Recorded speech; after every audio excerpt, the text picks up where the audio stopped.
Bonjour et bienvenue sur TV78 pour ce nouveau numéro de VIP. Nous sommes à la Maison de l'Environnement à l'occasion d'une rencontre organisée par la Commanderie de Saint-Quentin-en-Yvelines. Notre invitée, Valérie Masson-Delmotte, bonjour. Bonjour. Vous êtes paléoclimatologue, directrice de recherche au laboratoire des sciences du climat et de l'environnement, une unité du CEA, le commissariat à l'énergie atomique, le CNRS, le Centre national de la recherche scientifique et l'UVSQ, l'Université Versailles-Saint-Quentin. Alors vous êtes présente ce soir pour une rencontre avec le public, vous informer, échanger sur le changement climatique. C'est important pour vous d'échanger avec le public? Oui, et je pense que ça fait vraiment partie de nos missions en fait. C'est-à-dire que la recherche scientifique, c'est pas seulement produire des connaissances, mais c'est aussi les partager. Et d'autant plus que la question du changement climatique, finalement, elle concerne tout le monde de multiples manières. Vous écrivez aussi des ouvrages pour les adultes, mais aussi pour la jeunesse. Vous souhaitez vous adresser à tout le monde? Alors, effectivement, donc, là, j'ai supervisé un rapport d'évaluation sur l'état des connaissances vis-à-vis du changement climatique. Donc, c'est un document qui est en fait très technique, qui est aussi une co-construction avec les représentants de tous les pays, qui finalement reconnaissent ce socle scientifique commun. Et puis, à côté de ça, j'interviens, alors selon la disponibilité que j'ai, devant le très grand public, mais aussi parfois à la demande d'enseignants, devant des élèves, un public scolaire. Et pour moi, c'est quelque chose qui est extrêmement intéressant, c'est-à-dire le fait de pouvoir entendre les questions que se posent les gens, la manière dont ils se représentent le changement climatique par rapport à ce qu'ils apprennent à l'école ou bien ce qu'ils glanent sur les réseaux sociaux, dans les médias.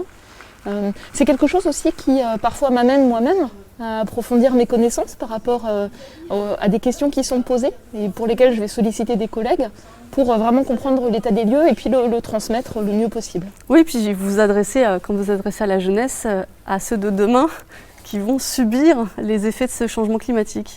Oui, alors j'ai aussi moi 2 filles qui sont maintenant étudiantes, qui sont adultes, mais c'est vrai que quand on s'intéresse aux évolutions futures du climat, il s'agit en fait du monde des jeunes d'aujourd'hui.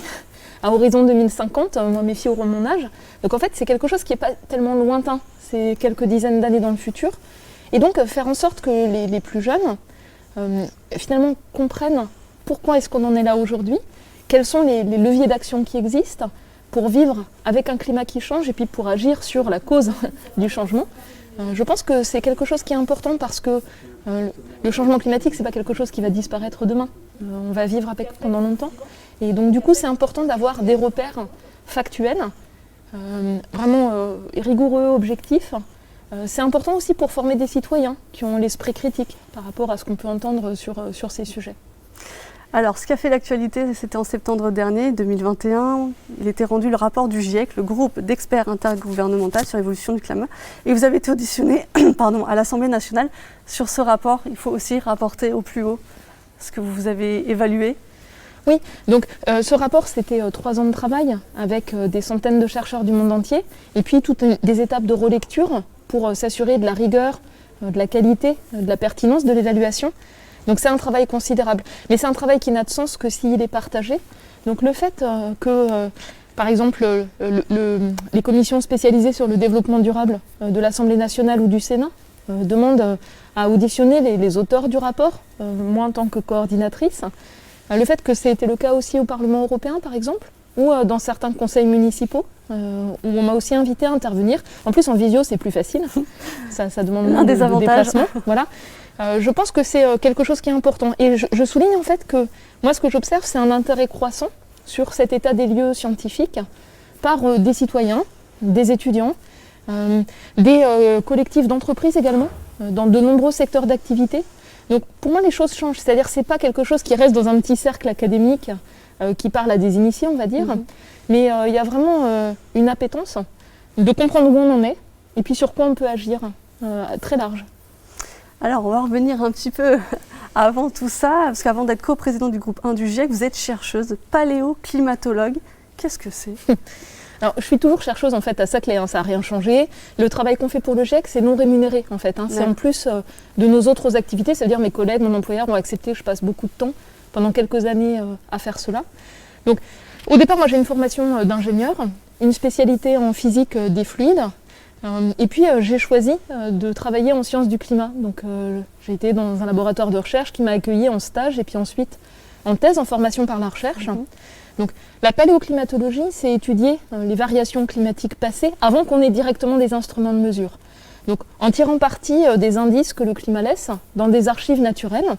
Donc, j'ai travaillé par exemple sur l'étude des carottes de glace au Groenland, en Antarctique ou au Tibet, ou bien là où on n'a pas de glacier, les vestiges qui sont laissés dans les anneaux de croissance des arbres, par exemple du côté de Fontainebleau, des poutres de bâtiments historiques et puis des arbres vivants mais anciens. Nous parle encore aujourd'hui. Voilà, donc en fait il y a des choses visibles, par exemple la taille des anneaux de croissance des arbres qui va dépendre de la température de la saison de croissance ou bien de la sécheresse.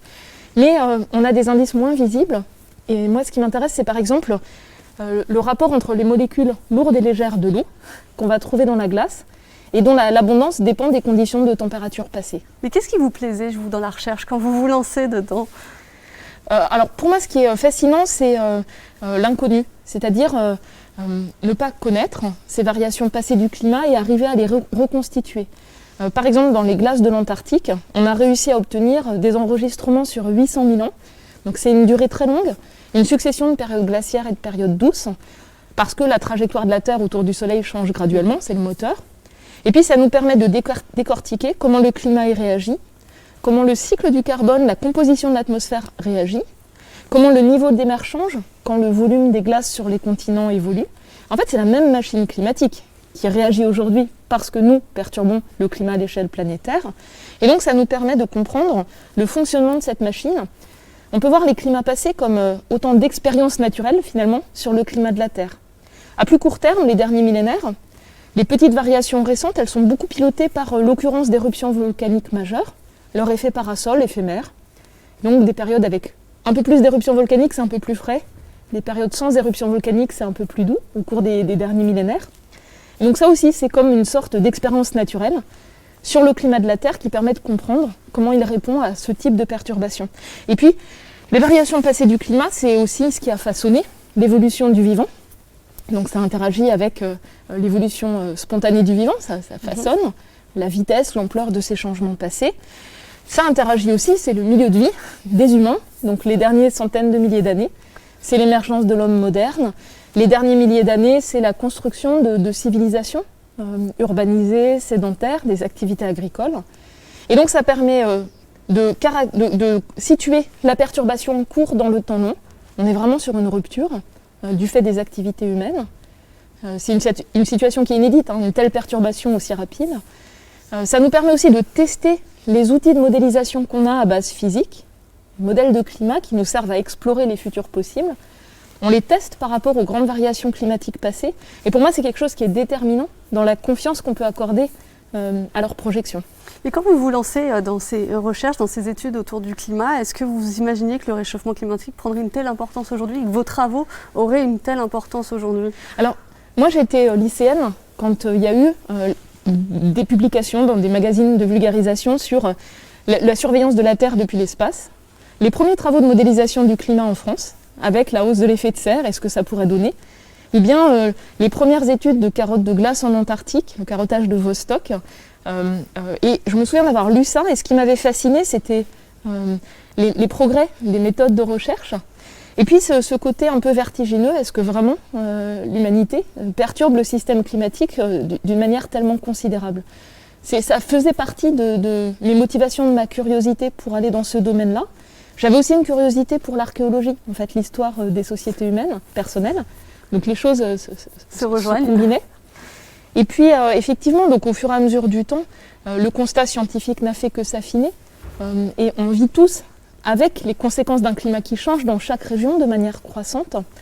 Et c'est d'autant plus important de parvenir à expliquer ce qui provoque par exemple des événements chauds, extrêmes, plus fréquents et plus intenses, ou des pluies extrêmes plus fréquentes et plus intenses dans certaines régions, ou bien des sécheresses également plus fréquentes et plus intenses, par exemple autour de la Méditerranée. Beaucoup de personnes essaient de comprendre en fait, comment ces événements qui les affectent dans leur vie personnelle, leur vie professionnelle, sont liés en fait, au changement climatique à échelle planétaire. Et puis il y a aussi cet enjeu d'anticiper, c'est-à-dire mobiliser les connaissances pour savoir à quoi se préparer, de sorte à l'intégrer dans les plans de prévention de risques, dans les stratégies d'adaptation. Et puis c'est aussi important de bien caractériser ce qui pèse le plus pour savoir comment limiter le réchauffement climatique, sur quels facteurs il est important de jouer, l'effet cumulatif du dioxyde de carbone, ou bien l'effet très intense mais court des émissions de méthane, les deux principaux facteurs qui agissent sur le réchauffement climatique à court et à long terme. Alors le temps file, et je voudrais terminer avec ça, parce qu'en 2018, vous êtes distingué par la revue Nature qui vous classe parmi les 10 scientifiques de l'année. À cette occasion, Jean Jouzel dit de vous que vous êtes dynamique, intelligente et que vous disposez d'une énorme capacité de travail. Vous vous reconnaissez? Oui, alors je pense que mon mari le dirait autrement.